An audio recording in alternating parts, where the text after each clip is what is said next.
Welcome to the Beyond Barriers podcast.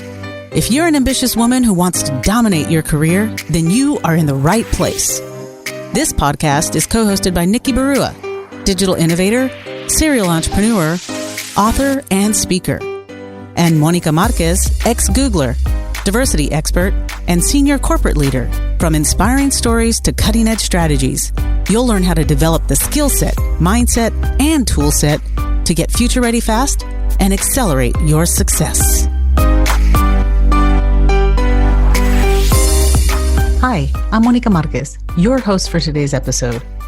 How many times have you purchased a product only to realize that whoever created it didn't build it with you in mind?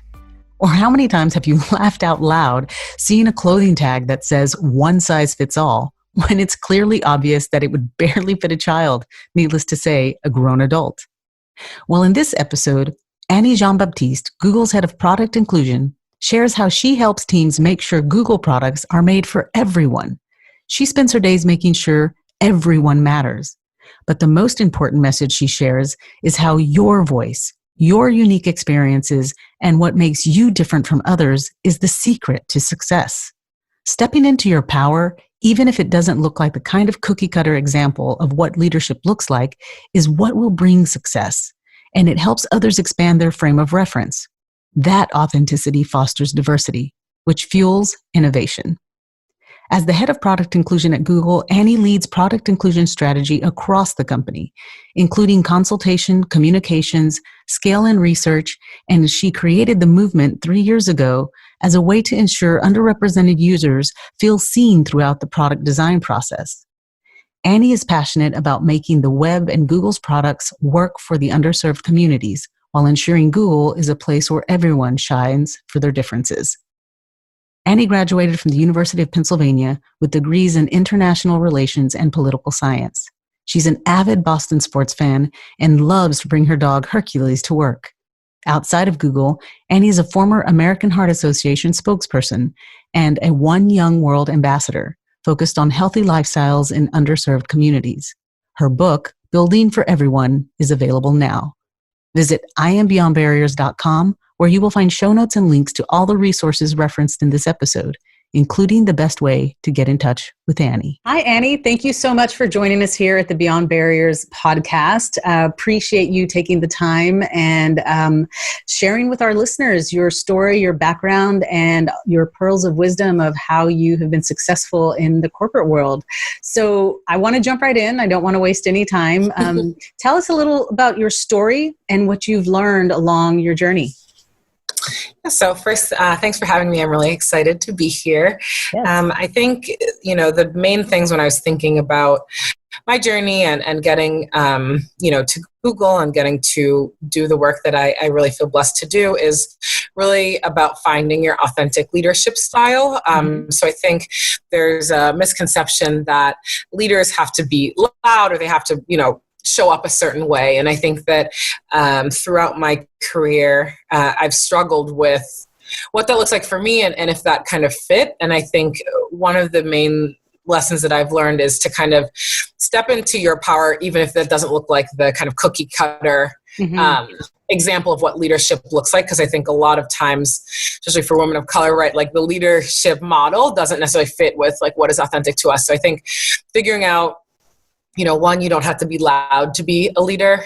Two, a lot of times I think being sensitive and being very like empathetic has been pegged as not a strength, but I think it's something that has lended well to kind of building trust with key stakeholders, building trust with the communities that I want to serve and support. Those have been really big learnings for me, is like things that maybe haven't shown up as like the blueprint for being a leader. That doesn't matter, right? It's all about being authentic. And when you're authentic, people are much drawn to you and can associate with what you're talking about, right? Because there's that underlying trust because you're being authentic to yourself.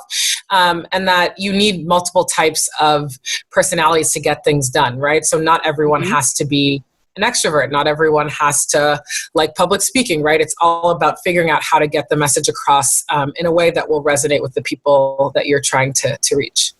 That's fantastic. And I love how you pointed out the fact that the model of success doesn't necessarily look like you. I mean, it tends to look like the majority population, or the majority of the leaders that tend to be, white males, or the history of the organization. Their success is defined by very maybe masculine traits, or, just success looks different. And how being your authentic self and being able to tap into what you bring in terms of different perspectives is what's really going to help you move ahead in that regard. So I really love that piece.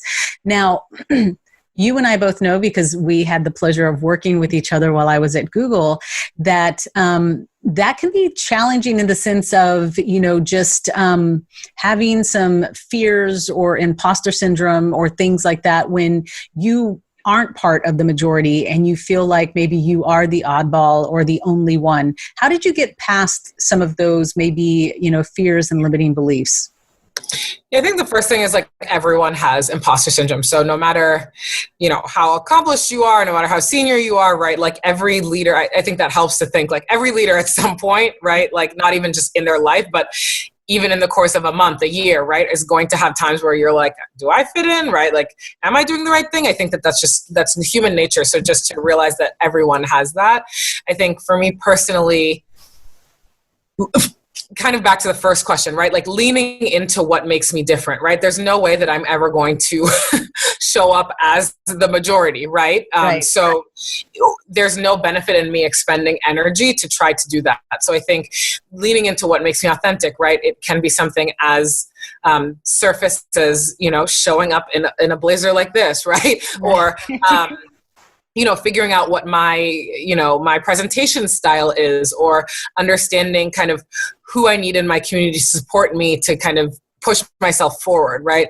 But I think the more that you try to fit into a mold that wasn't made for you or with you in mind, the harder it is, and the more energy you have to expend, right? I think once you kind of live into your strengths and kind of step into your authentic light, you don't have to worry about that as much, because that's you, right? So I also think I realized that the stuff that may be different were actually a value add, right? So with product inclusion work, the whole point is to bring a multitude of perspectives and experiences to key points in the product design process. Right. Because I have a different experience, a different background, my parents are both immigrants, right?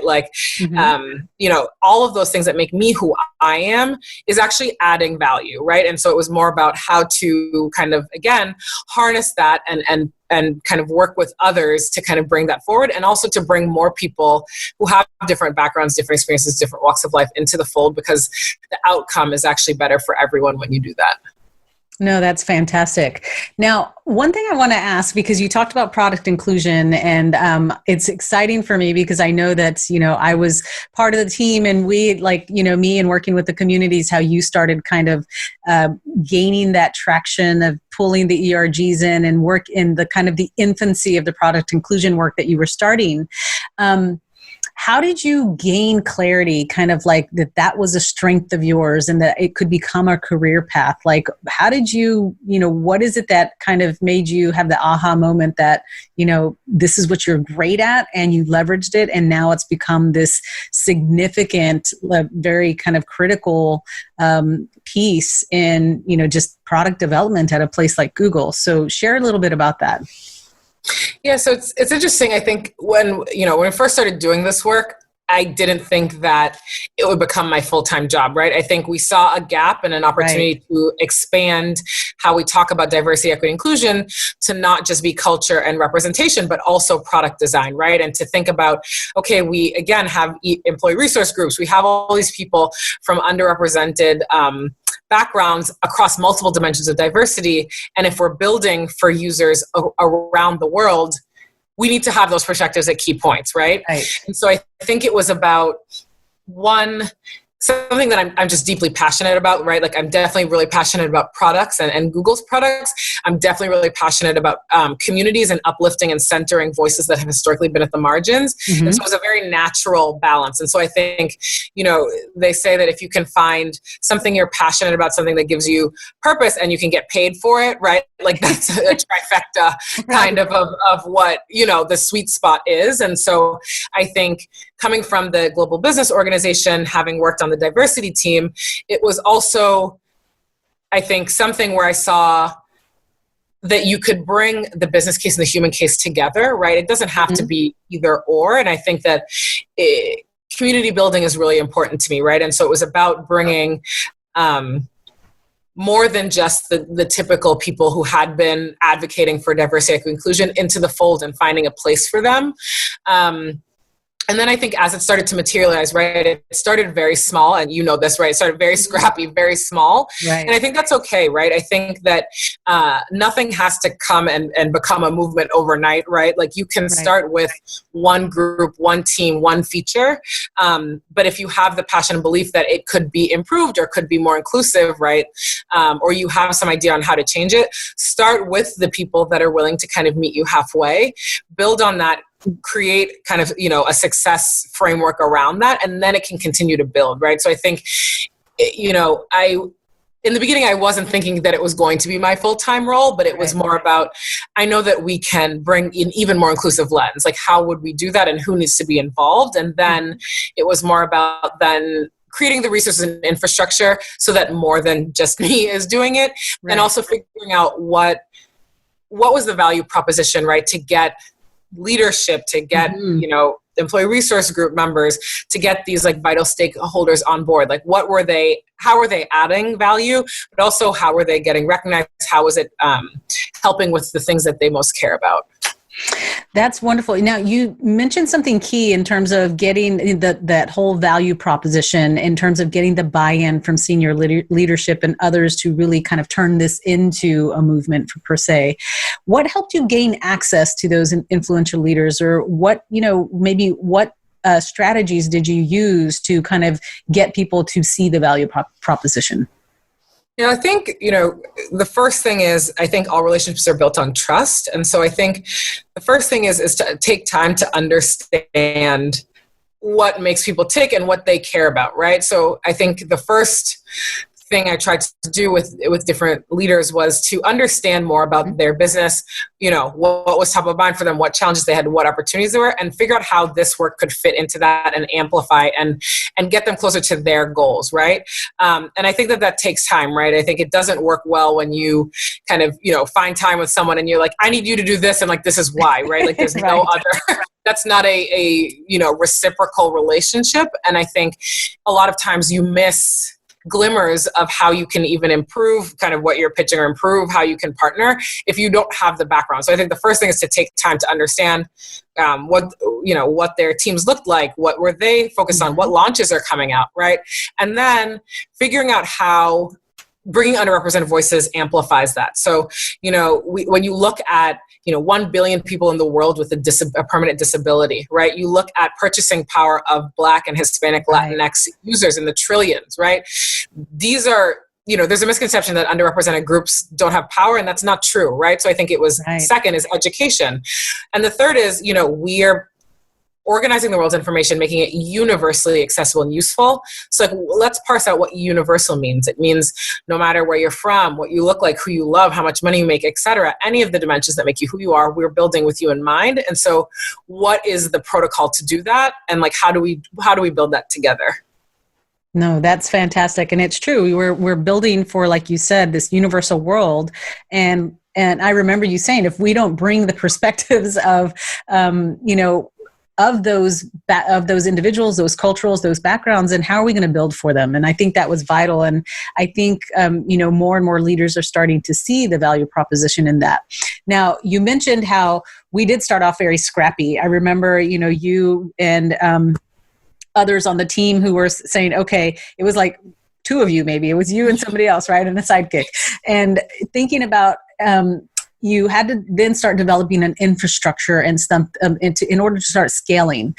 What are some tips you can share on how you became effective on executing and actually creating that kind of framework and that infrastructure? What helped you? What made you successful in that space? Yeah, I think it's definitely a journey, and I would say we definitely don't have it all figured out. But I think what was important is to understand the entire product design process, right? I think the first thing that we started to do was say, we have all these employee resource groups, we have all these underrepresented Googlers, like how do we bring their voices into the fold? So then the next phase is, well, where in the fold do they need to come in, right? Like, is it in the beginning? Is it at the end? Is it at the middle? And what we found was there were multiple, inflection points throughout the process where we should bring an inclusive lens. So we started to do that and build that out and bring people into the user research, the design, right? The testing. After a while, right, there were a lot of teams doing this work. It was important to take a step back and kind of reflect on if there were process points in the design process where disproportionately it would affect the outcome of the end product, right? And so we spent some time doing research on just that, right? So if we have 25 points in the product design process, let's say, people aren't going to do all 25, right? And nor should they, right? So which are the process points? And so what we found were that the ideation, user research, user testing, and marketing phases were the 4 points where teams kept coming back for help, and that you could really kind of see improvement if you focused on those points. And then the second piece that was really interesting was that teams that were doing this well, or really kind of improving, they definitely took at least 2 of those 4 process points, right? So It wasn't like you just, thought about it at the beginning and then you just launched a product and didn't bring them in at points, right? You had to find another one of those 4 points to kind of materially improve. And so I think when people are just starting, what you want to think about is, okay, like what are the touch points in the process, right? Is there a team that ideates? Is there a team that does research? Is there a sales team, right? Like what are those key points? And then are they bringing diverse perspectives to the table, right? Like the first thing is to figure that out, right? Like, do you have the background? Do you have the data on like who is being asked and why and by whom, right? And then you can start to say, well, our marketing, we really need to be telling, more inclusive stories and bring more voices to the table, right? Or at the ideation, it's only just this product team that comes up with the idea and then everyone follows suit, right? Maybe we should bring some people from HR, right? Some people from other areas, even to just get different perspectives. Because I think what happens is, we all are heads down in our work, right? And so we don't even see when something doesn't fit for someone else because we're coming with our own lens. And so the more that you can bring perspectives outside of your own, the richer it'll be, because they'll make you think, or they'll say, I don't get this, right? This doesn't work for me and this is why. But you're never going to know that without speaking and getting very, like Brian Stevenson says, right, getting really proximate to consumers and users or whoever you're trying to support, right? You can't assume you know what they need without talking to them. Right. So what else I hear you saying is that, one, you asked lots of questions to really understand, what the needs were and how you could kind of close the gaps on those. 2, you really looked at all of the various different process points. And then 3, you leveraged the expertise from, like you said, bringing in other people who had the expertise to help you execute and get this done. Totally. Yeah. I don't think one person or one team can do this work, right? I'm not a marketer. I'm not an engineer. I'm not a product manager, right? And those are the groups that own the pieces of the system, right? And so it doesn't make sense for me to build something and say, like, I need you to do this, right? Does it work? Who knows? Probably not. And so it's about co-creating, I think, to figure out what works best for everyone and how you can make it as easy as possible for multiple perspectives to be at the table. Awesome. Well, I do have another question for you, and it kind of relates to, which I'm super proud and excited to highlight to our listeners, is that you have a new book coming out that you wrote about the work that you're doing at Google. But it leads me to ask you more of a personal question on how did you set and achieve this goal? Because it was a kind of a personal and professional goal to do this, knowing, and how did you achieve it? Like what, when you think about setting your goals and achieving your goals, how do you go about, moving forward? And the reason I ask you this is because I know that it's no easy feat writing a book and releasing a book while working at an organization like Google, with all of the compliance and the regulatory stuff that goes along with it. So how do you set your goals and achieve your professional goals? And how do you handle some of the setbacks? Yeah, so I think it's just the first thing is about intentionality, right? Like, so I think really taking time to figure out what your short, medium, and long-term goals are, and being really crystal clear on that, right? Like in the beginning of the year, I always do a vision board, and I have it like somewhere where I see it every day. And I think even if it isn't a vision board, right, like writing stuff down or having it in front of you holds you accountable, right? If you're, you have a certain goal and you're looking at it every day and you're like, I haven't made progress, it's like not a great feeling, right? So I think that's the first thing, is to understand, be really clear about your goals, be really intentional about them. I think the second thing is to not constantly, but periodically assess if the things you're doing are moving you towards that goal, right? If you have a lot of superfluous things that aren't leading you to the biggest goals you have, you probably want to take a look at like if you should be spending as much energy on them. And I think there's always sacrifice and prioritization that has to happen. Right. In terms of writing a book, right, like it was daunting at first, because I was like, even in college, right, like they'd say, write a 30-page paper, and I'd be like, like, I don't know if we're going to get to 30, like you might get 15, you know what I mean? Right. So I think it's also about breaking stuff down and figuring out a process that works best for you. So I think my process was probably unorthodox in that I had heard from a lot of writers and read a lot of articles where they said, just try to write like 200 to 250 words a day, right?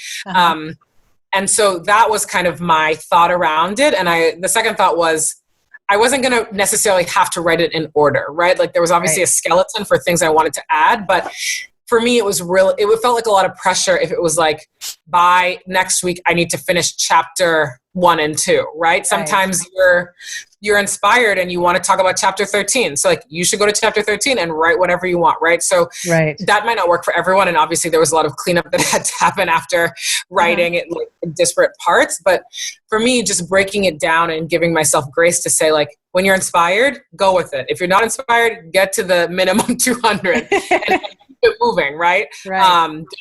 Don't beat yourself up about it if you can't do it, or you're not inspired that day.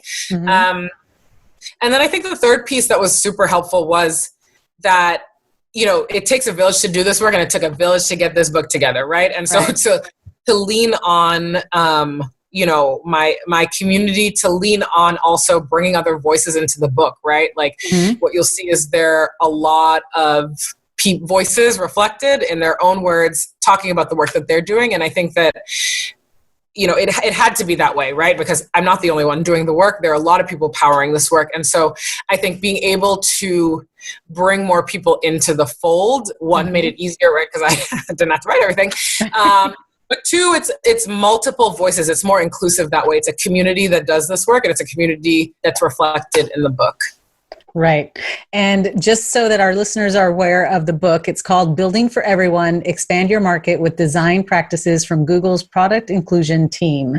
And it's out now, right, Annie? It's going to be available August 3rd, but it's out. You can pre-order it. Awesome. And I hope that it's helpful. No, I'm sure it will be. I mean, it brings, and I think for listeners to understand, it brings also another lens of how beautiful the diversity of thought is to creating kind of better solutions for the world, for organizations. And I think it also helps even those individuals who, I get lots of questions all the time from ERG leaders and others of like, how can we have more impact on the business? And I really do think that them reading this book will, and the case studies that you present in it will give them ideas of how they can add value in organizations outside of just creating community and safe space and, career development kind of programming. So I do think that you'll be pleasantly surprised if you read this book on how you can engage, and also as a team member on any team, bring that diversity of thought, as you said so eloquently earlier, Annie, that just being your authentic self and knowing that the diversity of thought brings a lot of value, that you have different perspectives and just who you are, so you should be proud and confident in that itself. Totally. Yeah. And so talking a little bit about thinking about individuals and bringing that diversity of thought, being authentic, is really kind of establishing and developing a brand for yourself, or a personal brand and reputation. What is the key what would you say is the key for our listeners and for some of these, women of color and, younger listeners who are thinking about how do they build that brand and that reputation, and how do they tell their story? Mm-hmm. Yeah, I think the first thing is to understand like who you are and like how you want to show up, right? So I think if you, for example, want to be known as an innovator, right, like an empathetic person, like let's say those are the two things, I would be really firm on those. And then I would start to ask other people, right? I would ask maybe managers and former managers. I'd ask friends and family. I would ask some people that like know you in a professional sense, right? And if the stuff that comes back is like way off of, being innovative and being an empathetic person, right? Like I would not necessarily change it, right? Like you just want to assess that, right? So I think the first thing is to make sure that the way you're showing up and the way you view yourself, at least in a professional setting, are aligned. Right. People may say other things, right? They might say, I think you're really funny, and I think you are,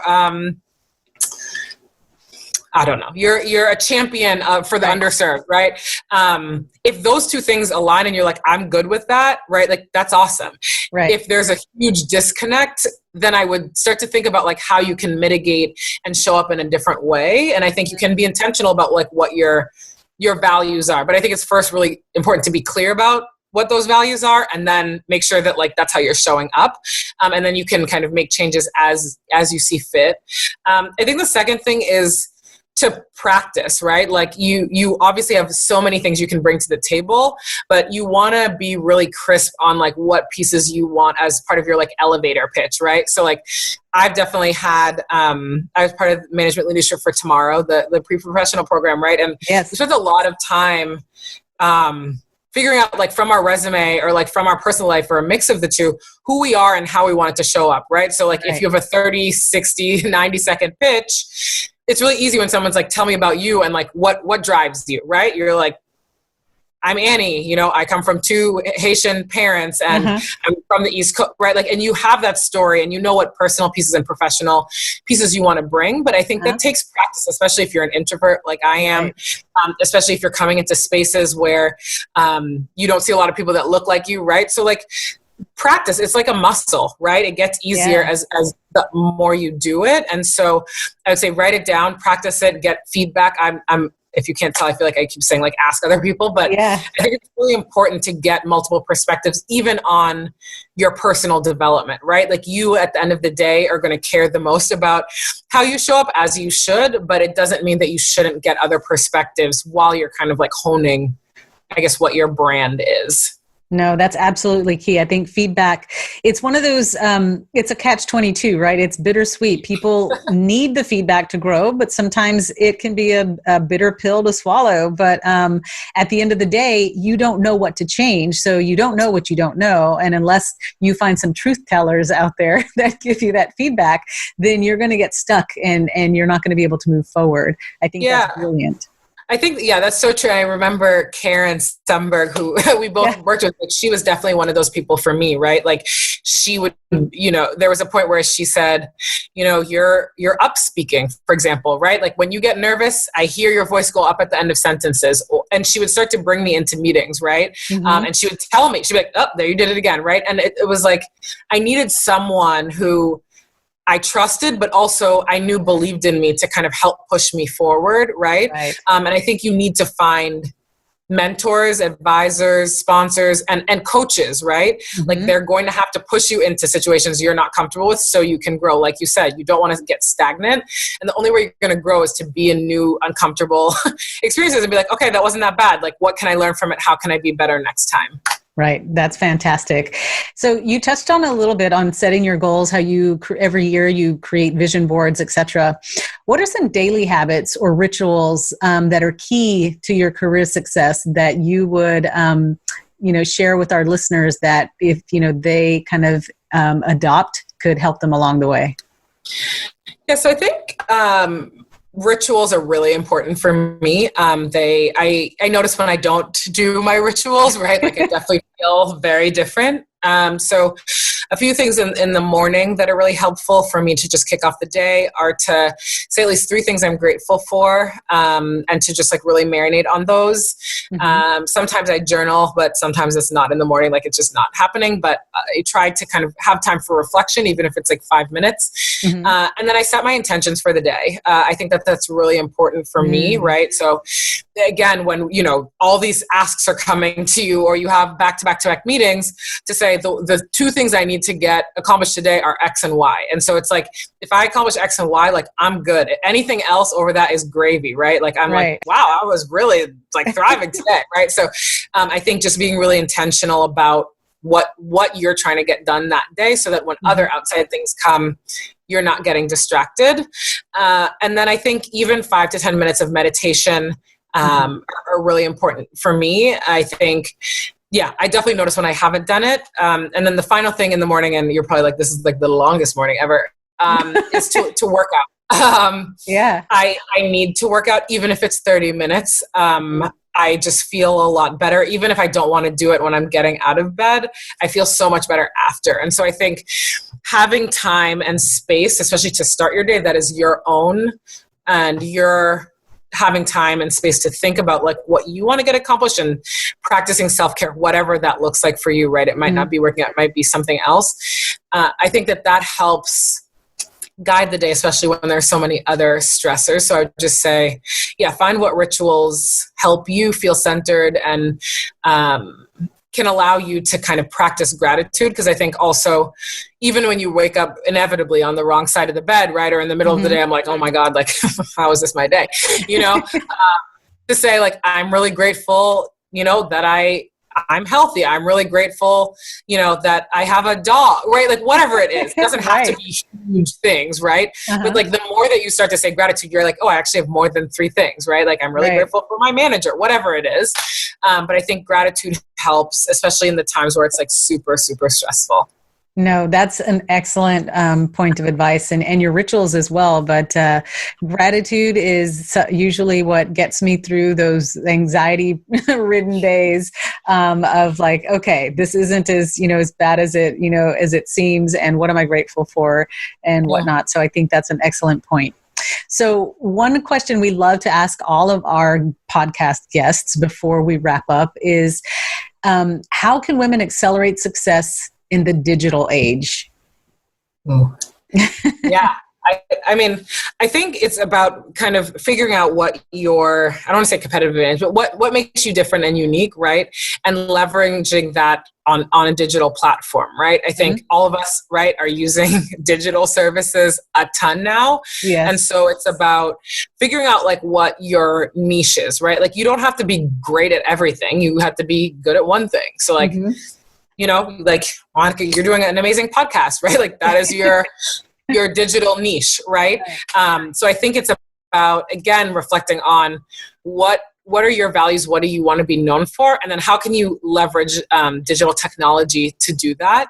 And then I think the second thing is to find like-minded community, right? So I think the community is beneficial because you get to bounce ideas off each other, you get to learn and grow, but then it's also, you can start to share, right? And get feedback and kind of build authentically. Because I think there can sometimes be a challenge with like digital connection, right? Where it might not feel as authentic because you're not in person, right? But I think taking the best parts of, you know, what networking does or what community building does, and just start small and building that kind of like cohort mentality of people you admire, people you think you can learn from, but people you can also give back to, I think is really important, especially on digital platforms. And Those I think are great ideas. Quantity, right? Yeah, absolutely. People, amazing. Yeah. And I think, you know, what you just said is extremely important because we're finding ourselves in this new virtual capacity of meeting and doing work. And it's not going away. I think it's going to be the new normal. So find that niche, right? And find how you can put that innovative twist and bring what you're good at, you know, to the digital world. I think that's fantastic. So I know that our listeners are going to really want to know how to get in touch with Annie and stay connected with Annie and follow you and all of the great things that you're doing. This has been a fantastic and insightful conversation, Annie. So thank you so much for giving Beyond Barriers the time. But before you go, how do we get in touch with you and how do we stay in touch? Yeah, so you can always email me, or I can be found on social media at It's Me AJB, which is easy to remember, hopefully. Yeah, I'm happy to connect. However, I'm happy via email, via LinkedIn, which is just linkedin.com/Annie Jean-Baptiste. But yeah, I'm grateful again for the time and for allowing me to be a part of this and learn from you. So thank you. No, thank you so much. I appreciate, and it was great reconnecting. It was awesome reconnecting. I missed you. Oh, thank you. Thanks for listening. There are thousands of podcasts out there, and we are so grateful that you've chosen to listen to ours. Visit IamBeyondBarriers.com, where you'll find show notes and links to all the resources referenced in this episode. And be sure to take the quiz on the website. Your score will tell you where you are, what helps you gain momentum, and what holds you back. You'll also get a free guide with cutting-edge career strategies. We'd also love to hear from you. Share your comments and topic suggestions on IamBeyondBarriers.com, and we'll be sure to address them in future episodes. If you enjoyed our show today, please subscribe and rate the podcast, or just tell a friend about it. See you next episode.